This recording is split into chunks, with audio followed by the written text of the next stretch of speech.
अस्सलाम वालेकुम वरहमतुल्लाहि वबरकातुहू।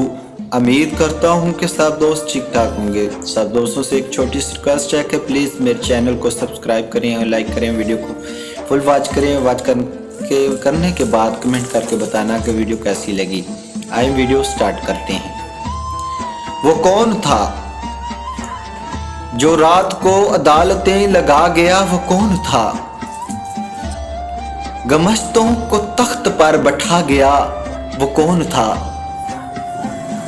जो डाकुओं को कातलों को अपने इख्तियार से बैठा गया? वो कौन था वतन का हुक्मरान बना गया? वो कौन था जिसके बूट से हमारी राख थी चिपक गई? वो जो हमारा आशियां जला गया? वो कौन था? मेरे अजीम गाजियों पे फख्र है मुझे बहुत, मगर जो आके दाग सा लगा गया? वो कौन था? और वो जिसका नाम खौफ से ना ले सका यहाँ, और वो जिसके बारे यही कहा गया? वो कौन था?